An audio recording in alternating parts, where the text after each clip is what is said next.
Hello, good morning, good afternoon, good evening dear student. Myself Kaushal Ali. स्वागत है आपका आपके अपने YouTube channel physics study classes पर। तो आज हम स्टार्ट करेंगे नया topic, unit number 1 of 12th class, that is electric charge and electric field. Okay, तो आज का हमारा जो टॉपिक होगा वो हम डिस्कस करेंगे इलेक्ट्रिक चार्ज क्या होता है। ठीक, तो स्टार्ट करते हैं अपना।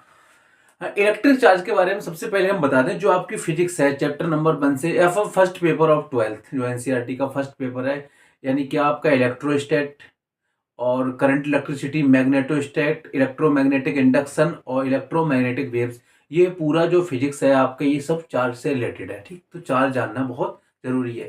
देखिए स्टार्ट करते हैं, कॉपी पेन निकालिए। तो सबसे पहले हम बात करेंगे एक्चुअली चार्ज क्या होता है। थोड़ा हम चार्ज के बारे में ये बता दें आपको, चार्ज क्यों पढ़े हम, चार्ज ना पढ़े तो क्या होगा, और चार्ज जानने से हमारे साथ क्या हुआ, क्या क्या चेंजेस हुए। ओके, आपने इतनी चीजें सुनी होंगी, इलेक्ट्रिसिटी,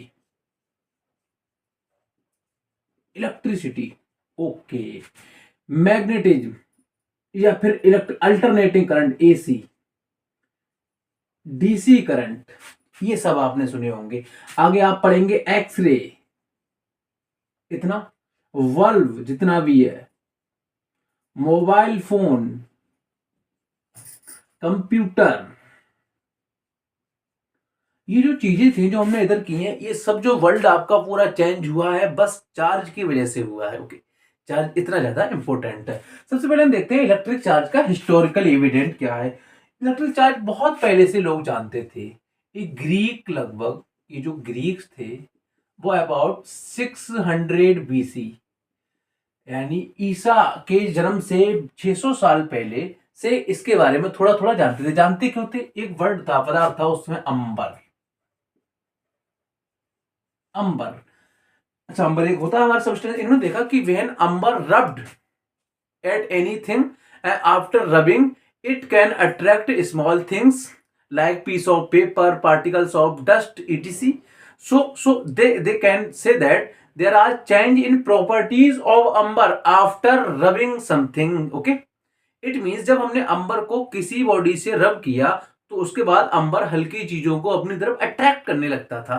तो वो चार्ज के बारे में थोड़ा थोड़ा उस समय जानते थे। ओके, अंबर है ये जो वर्ड, ग्रीक वर्ड है, जिसको हम इंग्लिश में ट्रांसफर करके क्या कहते हैं, इलेक्ट्रॉन। यहीं से आपका किसका जन्म हुआ, इलेक्ट्रिसिटी का। ओके, तो आपको समझ आ गया, बहुत पहले से लोग जानते थे। अच्छा, अब इसकी डेफिनेशन हम यहां से डायरेक्टली लिख देते हैं। क्या लिखेंगे डेफिनेशन के बारे में? सिंपल है, ठीक है। एंड द प्रॉपर्टी या वर्च्यू लिख सकते हैं, the virtue of any substance,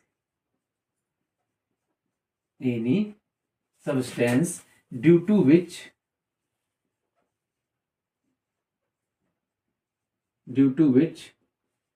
it shows electric and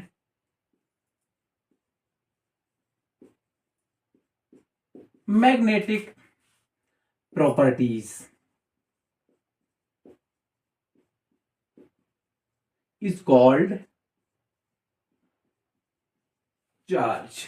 simple सा छोटा सा डेफिनेशन हो गया कि चार्ज क्या है। Charge is anything, any virtue of any object due to which it possess electric and magnetic properties. अगर किसी ऑब्जेक्ट में इलेक्ट्रिक या मैग्नेटिक प्रॉपर्टीज है तो उसका रीजन क्या है, चार्ज है। चार्ज ही वो रीजन है जिसकी वजह से वो इलेक्ट्रिक या मैग्नेटिक प्रॉपर्टीज शो कर रहा है। तो बहुत जरूरी है चार्ज को पढ़ना। ओके, यहां तक हमने सीख लिया, सिंपल डेफिनेशन है। थोड़ा अब देखते हैं इसके टाइप्स क्या होते हैं।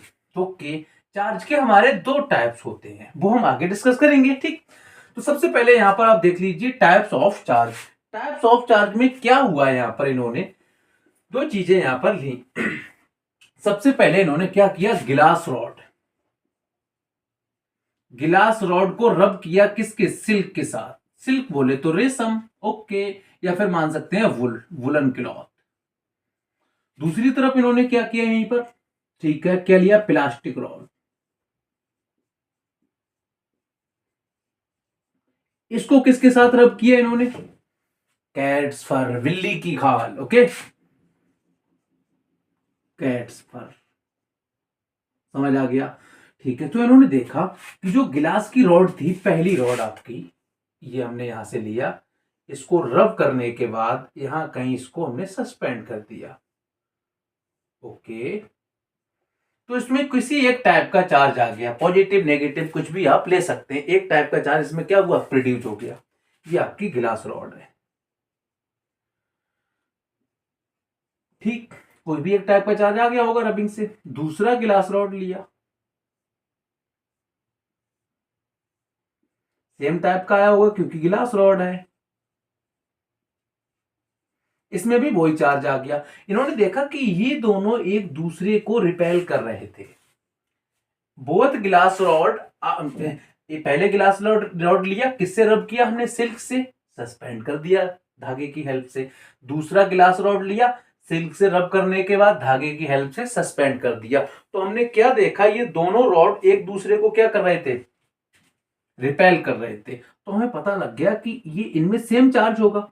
वो बाद में पॉजिटिव नेगेटिव कहा गया, बट सिमिलर टाइप, जो एक ही टाइप का चार्ज है, वो एक दूसरे को क्या करेगा, रिपेल करेगा। ये पहले पहले हमें थोड़ा थोड़ा पता लग गया। ओके, दूसरा हमने क्या किया, फिर से रॉड बदल दिया, रबिंग वाला मटेरियल भी बदल दिया। कौन सा रॉड लिया, plastic rod, plastic rod. Okay, दूसरा अभी क्या लिया, प्लास्टिक रॉड लिया, रब किया और फिर से धागे से फ्रीली सस्पेंड कर दिया। ओके, ये भी आपका कौन सा रॉड है, प्लास्टिक रॉड। क्या देखा कि इन पे जो चार्ज था, दूसरे टाइप का कोई चार्ज था, ये चार्ज इन दोनों के भी क्या कर रहा था, रिपेल। तो एक बात थोड़ा थोड़ा समझ आ रहा है कि कोई एक टाइप का जो चार्ज है, एक पहला प्लास्टिक रॉड, दूसरा प्लास्टिक रॉड, दोनों रॉड को क्या कर रहा है, रिपेल। ऐसे ही आपका दूसरा जो सिस्टम है आपका, यार इधर इज अनदर सिस्टम, गिलास रॉड एंड गिलास रॉड, बोथ गिलास rod possess same charges after rubbing with silk, so they are also repel each other. It means similar charge are repel each other.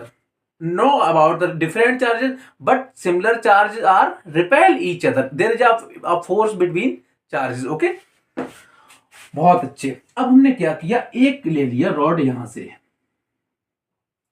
थोड़ा यहां suspend किया। Okay, ये आपका पहला rod से गिलास रॉड। दूसरा यहीं से हमने क्या लिया, इस टाइप से प्लास्टिक रॉड। अच्छा, ये प्लास्टिक रॉड है, किससे रब किया प्लास्टिक को, बोलो, कैट्स फर। गिलास रॉड को किससे रब किया, सिल्क से। अब देखा गया कि ये तो एक दूसरे को अट्रैक्ट कर रहे थे। कौन सा फोर्स, फोर्स ऑफ अट्रैक्शन। पता लगा ये एक दूसरे को क्या कर रहे थे, अट्रैक्ट, चिपकने की कोशिश कर रहे थे। ओके, तो समझ में आ गया है कि यहां पर अपोजिट चार्जेस होंगे, वो एक दूसरे को क्या करेंगे, attract.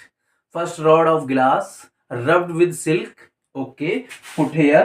Second rod of plastic rubbed with cat's fur, put here. After that, if we freely suspended both rod, okay, then they attract each other.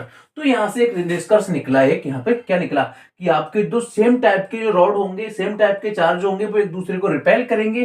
Opposite type के जो रॉड होंगे, वो एक चार्ज होंगे, वो एक दूसरे को क्या करेंगे, अट्रैक्ट करेंगे। इतना हमें यहां तक समझ आ गया कि चार्जेस के बीच फोर्स लगता है, फोर्स लगता है। सर ये था कि कहीं ये ग्रेविटेशन फोर्स तो नहीं है, नहीं, ग्रेविटेशन फोर्स उस समय था, और gravitation there is a one type only force, gravitation force always attractive, there is no repulsion between two object due to gravitation force. तो समझ आ गया कि ये कोई और फोर्स है जिसमें रिपेल भी कर रहा है, अट्रैक्ट कर रहा होता है, सिंपल मान लेते क्या है वो, ग्रेविटेशन फोर्स है। ओके, तो यहां तक उम्मीद है आपने देख लीजिए, एक स्क्रीनशॉट ले लीजिए।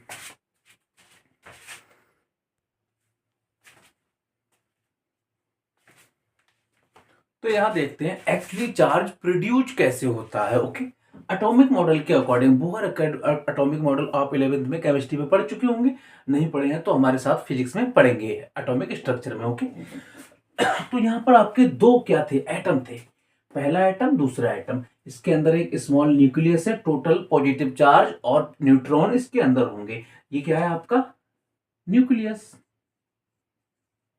होता क्या है इसमें, प्रोटॉन प्लस न्यूट्रॉन, ठीक है।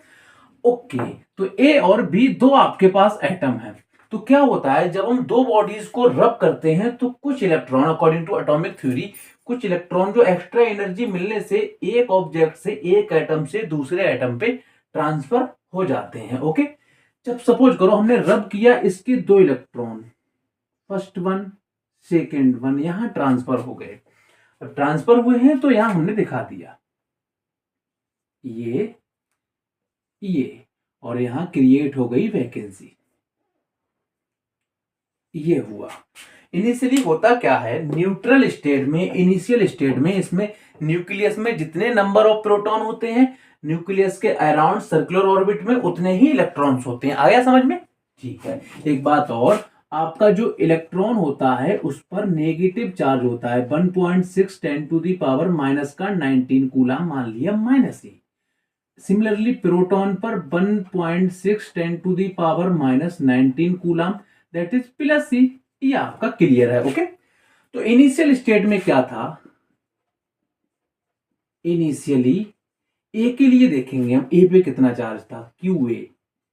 जरा इसमें देखो नंबर ऑफ प्रोटॉन कितने हैं, 3 3 6 और 3 9 और 1 10। 10 प्रोटॉन थे इस पर, इसका मतलब 10 प्रोटॉन का मतलब क्या हुआ, 10 क्यूपी प्रोटॉन का चार्ज, और 10 ही रबिंग से पहले क्या थे, इलेक्ट्रॉन, तो 10 क्यू ई। तो देखने में क्या आया इनिशियली कि 10 इस पे प्लस सी, 10 इस पर माइनस सी, इसके आगे माइनस, दैट इज ये टोटल चार्ज कितना आया, 0। इट मींस न्यूट्रल स्टेट में यहां पर भी क्या था चार्ज, बी पर। देख लीजिए आप, क्या था न्यूट्रल स्टेट, 3 और 3 6 proton 6 electron, that is 0।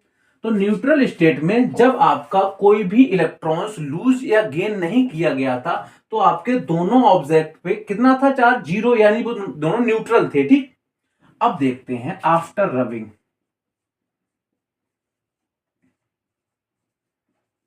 After rubbing ये दूसरा केस हुआ आपका। आफ्टर रबिंग हमने क्या देखा, इसके दो प्रो इलेक्ट्रॉन ट्रांसफर हो गए। एक बात और, चार्ज जो भी प्रोड्यूस होता है अकॉर्डिंग टू एटॉमिक मॉडल, आपके इलेक्ट्रॉन ट्रांसफर ही होते हैं, प्रोटॉन ट्रांसफर नहीं होते। Why? Because proton is inside the nucleus, so there is no transfer of proton occurs. Okay, only electron transfer takes place. Understood? So number of proton आपका क्या रहेगा, same रहेगा, ठीक। तो यहां देखते हैं हम इसमें, अब रबिंग के बाद क्यू ए डैश, प्रोटॉन कितने हैं, 10 जो पहले थे, बट इलेक्ट्रॉन क्या 10 है, नहीं, 2 इलेक्ट्रॉन कम हो गए, तो पहले 10 थे अब 8, क्यू ऑफ ई। दूसरे केस में हम देखते हैं क्यू बी डैश, प्रोटॉन पहले कितने थे, 6 ऑफ प्रोटॉन, इलेक्ट्रॉन अब बाद में बढ़े हैं क्या, हाँ, 2 इलेक्ट्रॉन इंक्रीज हुए हैं, तो 8 ऑफ इलेक्ट्रॉन चार्ज। अंडरस्टूड? यहां देखिए आप क्यू ए डैश, तो 10 प्लस ई और माइनस का 80, Q B dash 6e minus 80, Q A dash equal to minus और plus 2e, here Q B dash equal to minus of 2e। Okay, it means both body gets charge, both atom क्या हो गए, charge हो गए। अब हमारे जिसने electron को दिया, गिव अप किया, उस पे पॉजिटिव चार्ज, जिसने इलेक्ट्रॉन को टेक किया उस पे नेगेटिव चार्ज। समझ आ गया? यहां पर जो चार्ज का पूरा खेल है वो इलेक्ट्रॉन ट्रांसफर का मसला है, कि अगर इलेक्ट्रॉन आपने लूज कर दिए तो आप पे पॉजिटिव चार्ज, अगर आपने गेन कर लिए तो नेगेटिव चार्ज।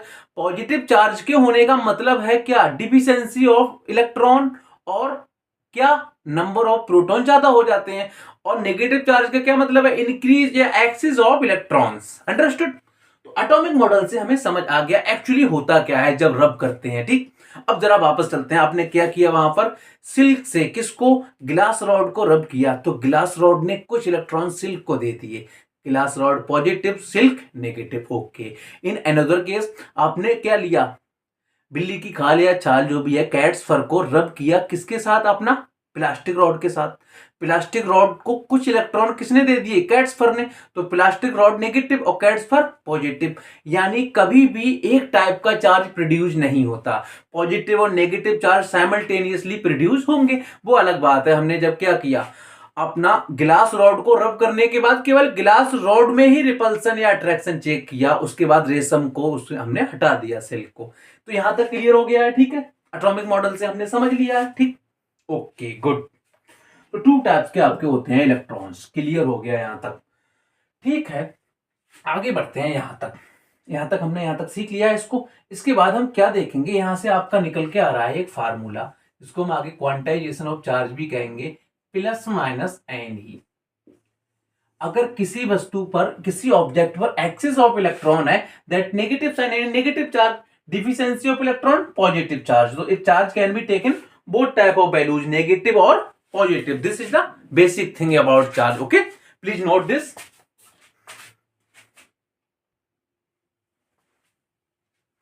ओके, तो हमने यहां से अब कितना सीखना है, प्रॉपर्टीज ऑफ चार्जेस, ओके। तो देखते हैं प्रॉपर्टीज ऑफ चार्ज। सबसे पहला प्रॉपर्टी क्या होता है, कंजर्वेशन ऑफ चार्ज। बहुत ज्यादा इंपॉर्टेंट है, एग्जाम में कभी कभार पूछा गया है, ओके। अब से पहले आपने पढ़ा होगा energy conservation. Energy can not be created, not be destroyed, okay, it can only transfer in one form to another form. Similarly mass conservation also, बिल्कुल वैसे ही आपका होता है कंजर्वेशन ऑफ चार्ज। अभी हमने देखा एटॉमिक थ्योरी में कि चार्ज हमने कहीं से पैदा नहीं किया है, ना ही हम खत्म कर पाएंगे उसको, बस वहां पर क्या है, खेल है किसका, इलेक्ट्रॉन ट्रांसफर का, ओके। तो electron transfer, electron already exist करते थे, हमने कोई इलेक्ट्रॉन बनाया नहीं, क्या हमने कोई इलेक्ट्रॉन मारा, खत्म किया, नहीं किया। It means it is very simple, charge also can not be created, not be destroyed, it can only transfer from one object to another object. तो चार्ज कंजर्वेशन भी हमारा होता है, पहली बात समझ आ गई। यहां आपको क्या लिखना है, आपको होमवर्क कहिए, charge always remains conserve, it can not be created, not be destroyed, okay. Second one, quantization of charge, quantization of charge, okay. Charge, electric charge, electric charge always remains conserved, okay, okay, good. Quantization of charge, okay, electric charge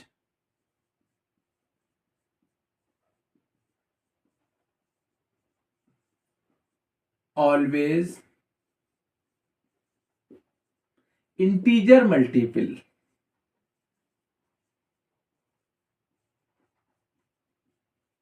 multiple of E. It means Q equal to plus minus NE. Clear है, तो charge आपका क्या होगा, 2E, 1E, 3E, 4E, 5E, 6E, ऐसे possible करेगा। N क्या है, number of electron. Charge कभी भी आपका कैसा नहीं होगा, हाफ E, 3/2E, यानी एन कभी भी फ्रैक्शन नहीं होगा, an always integer, understood, okay.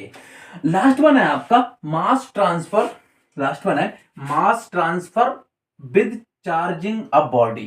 क्या हम किसी बॉडी को चार्ज करते हैं तो मास का ट्रांसफर होता है, यस और नो। चार्ज होता कैसे है, किसके ट्रांसफर से, इलेक्ट्रॉन के ट्रांसफर से, ओके। क्या इलेक्ट्रॉन पे मास होता है, यस। तो इसका मतलब जो बॉडी इलेक्ट्रॉन गेन करेगा उसका मास इंक्रीज होगा, जो बॉडी इलेक्ट्रॉन लूज करेगा उसका मास डिक्रीज होगा। समझ लो, neutral body, negative charge body, positive charge body, this is the mass relation, simply, okay. तो क्या समझ में आया हमें, अगर आपका कोई ए ऑब्जेक्ट है, इनिशियली उस पर कोई चार्ज नहीं है, इसका मास क्या होगा, m मान लो या m0 मान लो। अभी हमने क्या किया, इसको पॉजिटिव चार्ज कर दिया, बॉडी ए है, इसका मास हमने मान लिया m+। सिंपली इसी बॉडी से हमने कुछ इलेक्ट्रॉन एक्स्ट्रा दिया इसे हमने, तो ये नेगेटिव चार्ज हो गया, मास मान लिया n नेगेटिव। अब हमें दिखाना है कौन सा मास सबसे ज्यादा होगा। एक्चुअली इसने कुछ इलेक्ट्रॉन दिए होंगे, लूज किए होंगे, तब पॉजिटिव होगा। इलेक्ट्रॉन लूज करना मींस मास लूज करना, इसने कुछ इलेक्ट्रॉन्स लिए होंगे तब नेगेटिव इलेक्ट्रॉन गेन करना मतलब मास गेन करना। तो क्लियर हुआ कि यहां पर आपका एम नेगेटिव सबसे ज्यादा, उससे थोड़ा कम एम जीरो, सबसे कम कौन होगा एम प्लस। ये ऑर्डर आपसे पूछा जा सकता है। क्लियर हुआ? Okay good. समझ में आ गया कि मास भी ट्रांसफर होता है। एक बात और, आपसे क्वेश्चन पूछा जा सकता है, क्या without charge without mass transfer charge transfer possible है? आंसर है नो। जब तक मास का या इलेक्ट्रॉन का ट्रांसफर नहीं होगा, चार्ज ट्रांसफर नहीं होगा, चार्ज जनरेट नहीं होगा, कोई बॉडी चार्ज नहीं होगी। ओके। अब उल्टा इसका रिवर्स क्वेश्चन क्या है, क्या चार्ज को बिना ट्रांसफर किए मास ट्रांसफर हो सकता है? Of course. न्यूट्रल बॉडी है, आप तोड़ के फेंक दीजिए, मास ट्रांसफर हो गया, चार्ज नहीं हुआ। अंडरस्टूड? क्लियर? गुड। तो यहां तक हमारा हो गया। आगे है आपका क्या, यूनिट ऑफ चार्ज। सिंपल, इसको हम करंट के फार्मूले से लेंगे, 10th वाले से, I equal to Q upon T. We know time and current both are the fundamental quantities, तो Q is derived quantities by I into T. Unit of charge ampere, unit of time second. तो unit of charge क्या हुआ, unit of current ampere, unit of time second. तो ये हमारा क्या हुआ, ampere second, but इसको कूलाम कहते हैं। क्या कहते हैं? कूलॉम। कूलॉम क्यों कहते हैं ये हम अगले चैप्टर में डिस्कस करेंगे। ओके, कूलॉम क्यों कहते हैं। Okay good. तो कूलॉम से आपका हो गया यहां तक। अब इसके कुछ यूनिट्स और हैं। ये कौन सा यूनिट हो गया, एस आई यूनिट। एक और लिख लेते हैं, सी जी एस। क्या होता है, state coulomb. State coulomb, relation भी लिख दो, 1 coulomb equal to 3 into 10⁻⁹ state coulomb, state C.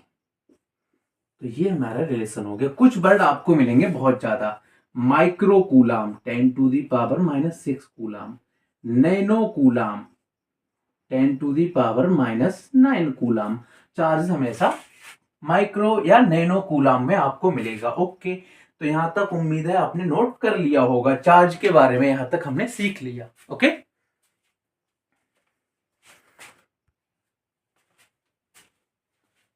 Okay. तो चार्ज में हम चार्ज के बारे में पूरा पढ़ चुके हैं। दो क्वेश्चंस और related to charge. Okay, first one is, if 10⁹ electrons moves out of a body to another body every second, time is given 1 second, how much time is required to get total charge of 1 coulomb? Okay, NCERT का question है, आपके syllabus का हिस्सा है।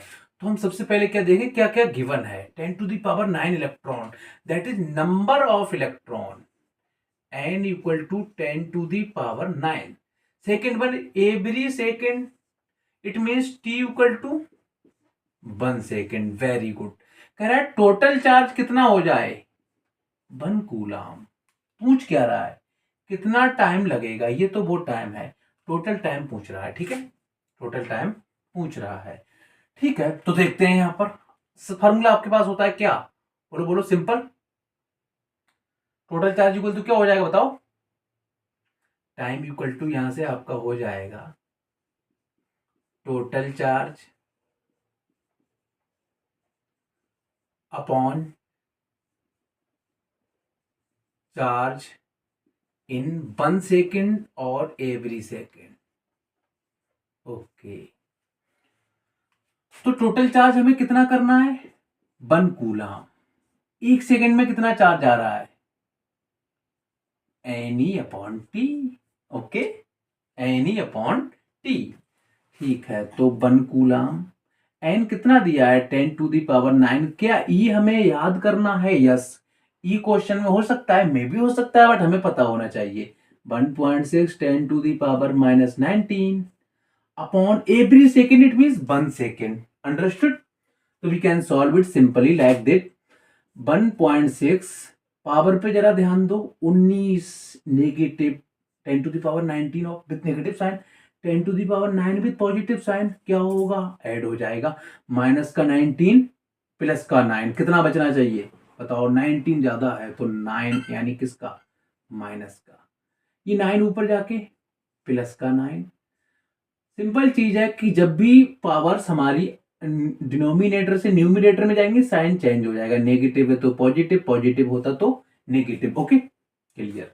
तो total time जब निकाल रहे हैं हम तो एक स्टेप और 10⁹ को ऐसा लिखेंगे 10/1.6 और जो 8 पावर थी अलग लिख लिया। समझ आया? अरे 9 का मतलब क्या हुआ?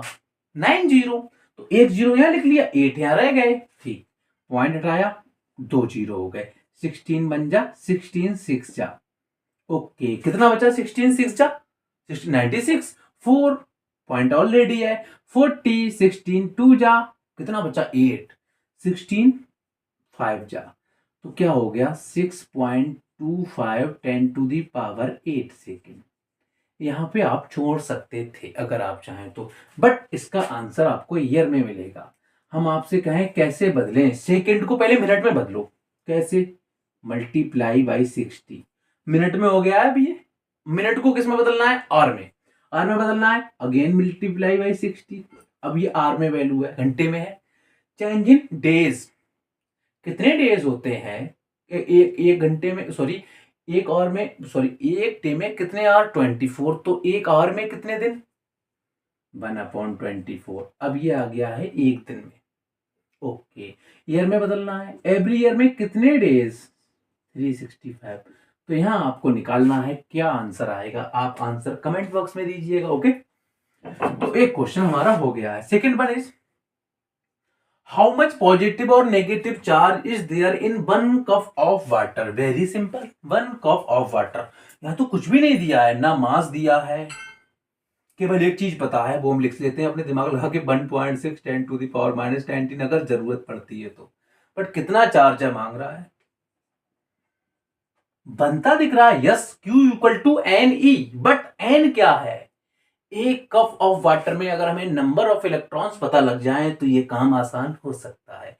नंबर ऑफ इलेक्ट्रॉन्स, ओहो, तो अच्छा हम आपसे कहें कि एक मोल अगर पता हो, एक मोल्स में कितने एटम होते हैं? एवोगैड्रो नंबर 6.2 या 6.02 10⁻23। ओके, तो ये भी हमें यहां याद होना चाहिए। Avogadro number, number of atoms in 1 mole that is 6 × 10⁻23। Okay, atoms और इन 1 मोल ए मॉलिक्यूल। ओके, क्लियर है?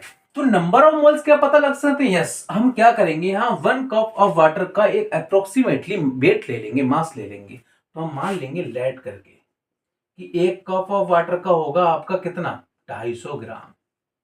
ओके, मास नंबर कितना होता है? Mass number of H2O, H2 2 16, तो 2 + 16 कितना हुआ? 18। तो नंबर ऑफ मोल्स आ जाएंगे, number of moles, number of moles बिल्कुल आ जाएंगे, कितना? 250/18। एक मोल में होता है आपका ये सब। ठीक है, यहां तक क्लियर हो गया है। अब हमें एन निकालना आसान हो गया। एन कैसे निकालेंगे? Number of mole. अच्छा, एक H2O में कितने इलेक्ट्रॉन्स होंगे? एक H2O में कितने इलेक्ट्रॉन्स या प्रोटॉन होंगे? H2O 2 इसके, 8 इसके, 10 हो गए। कितने हो गए? 10। ठीक है, तो इतने मोल में कितने होंगे देखते हैं। तो आपका यहां से चार्ज हो जाएगा Q, या फिर देखो Q इक्वल टू एन निकालो। एन आपका क्या होगा? Number of moles 250/18। ठीक है, हर मोल में कितने आइटम्स? 23। हम आपसे कहें ये तो एक इतने नंबर ऑफ एटम होंगे, हर एटम पे कितने इलेक्ट्रॉन? H2O मॉलिक्यूल जो होगा, हर मॉलिक्यूल कितने इलेक्ट्रॉन?